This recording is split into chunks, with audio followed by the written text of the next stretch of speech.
What if one Russian missile, just one, could shatter the world's sense of safety in under 2 minutes? Imagine a Kinzhal, moving faster than a rifle bullet 10 times over, streaking through the skies toward a US weapons depot in Poland.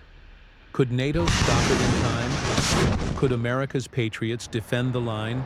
Or would this be the first moment the shield finally cracks? Because in the next 90 seconds, everything could change. Welcome to USvsRussia Defense, where we analyze not to sensationalize, but to understand. Here, we dive into what a hypothetical first strike might look like, and what could unfold in the next critical hours, militarily, politically, and psychologically. Because sometimes, the most dangerous battles are not the ones that happen, but the ones that almost do. In our scenario, the flashpoint is Poland. Intelligence reports had long warned of Russian mobilization in Kaliningrad, that narrow, militarized enclave wedged between Poland and Lithuania. And then it happens, a sudden, precise launch.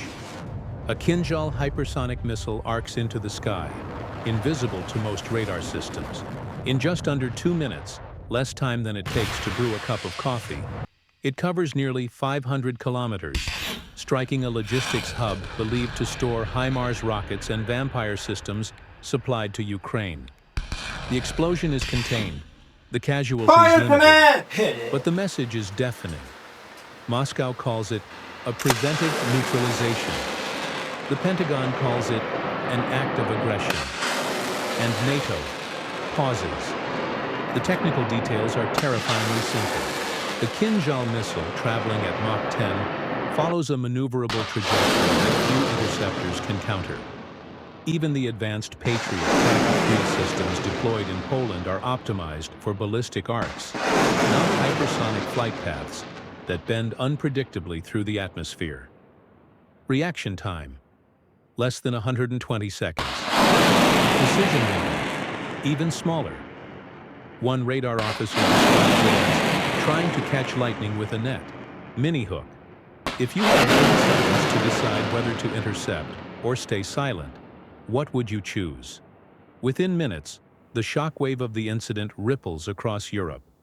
Warsaw confirms an unidentified strike. NATO convenes an emergency meeting under Article 4. Consultation, not retaliation. But beneath the calm language, panic stirs.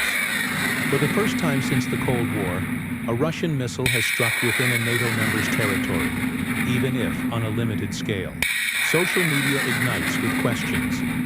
Is this the spark of World War III? Analysts scramble. Television anchors replay the same grainy satellite images, tracing the missile's path from Kaliningrad's dense forests to the impact crater in Poland's countryside. On every map, one phrase flashes in red: crossed the line. The United States faces a dilemma as old as deterrence itself. Retaliate and risk escalation with a nuclear-armed adversary, or hold back and risk being seen as weak. In Washington's war rooms, the debate turns tense. Some argue that not responding would invite more aggression.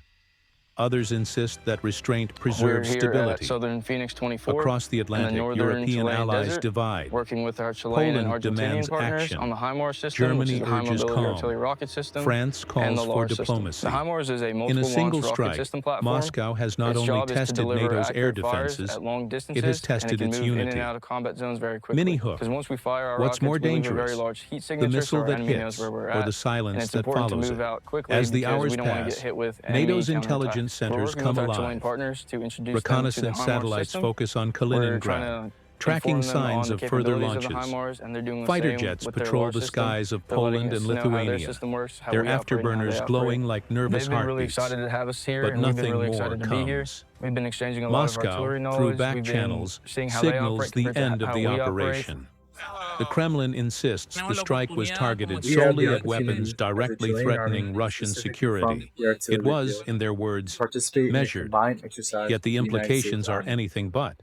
The incident becomes the perfect study in modern gray zone warfare. This is not all-out conflict, but calibrated confrontation, designed to shock, not to destroy. Analysts note that Russia's move mirrors its broader strategic doctrine. Feels great to be a part of this to opportunity. operate just It feels like below I'm in the future of artillery NATO's red lines, and advancing our probing foreign partnerships with the reactions Chilean without army. triggering collective defense.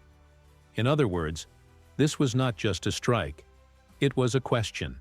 How much is NATO willing to absorb before it blinks? Now the focus shifts to possible responses. Militarily, the U.S. could retaliate with cyber operations, targeting command networks in Kaliningrad. It could deploy more Patriot and THAAD systems to Poland and Romania. Or, more symbolically, it could position B-52 bombers for visible deterrence patrols. Meanwhile, Russia raises its readiness level in Kaliningrad, repositioning Iskander-M launchers VX-9 in China Lake, and announcing naval drills in the specialize Baltic. in Both ordnance sides and play the weapons, same and we game, test those and make sure that the showing Navy strength can use without those pulling later the on. trigger. And we make sure that they're But safe beneath and the that military are used maneuvers properly. lies something deeper. Psychology. It gives them kind The of like Kinzhal a strike, real-time though limited, sends a test message of capability. environment. So, Russia they signals, get to really "We see can how reach it's going to you work anytime, when we anywhere." link up with the Air Force NATO when we're out on responds deployment. implicitly. We see you, but we won't take We're making the bait. sure that these jets stay The up real so that they can battlefield properly now is test all the perception. equipment. And Each side's strength if there's any maintenance depends that not needs to be only on done, that's our weapons, jobs to make but sure on that they stay narrative up. control. Who blinks first loses strategic leverage. Mini-hook. In modern warfare, perception is power, and silence can be its loudest weapon. I love Inside it. The weather NATO is beautiful, headquarters, the people are simulations great, run the base is non-stop. nice. Like, Could can't Patriot really beat the systems be weather out here upgraded right to now. track hypersonics? Could early warning satellites shorten the detection gap? Defense contractors smell opportunity. Generals demand answers. Diplomats, however, see something else: the erosion of deterrence logic. The unspoken understanding that nuclear powers must never directly strike each other's assets has just been challenged, and nothing truly prevents it from happening again. By the end of the first 24 hours, calm begins to return, at least on the surface. No new missiles are launched.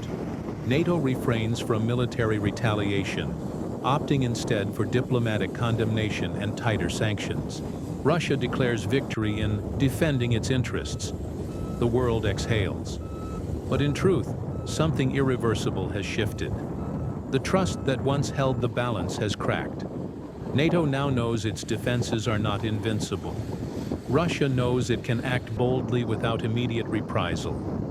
And both sides know that next time, the line might move even closer. In this imagined scenario, no world war begins.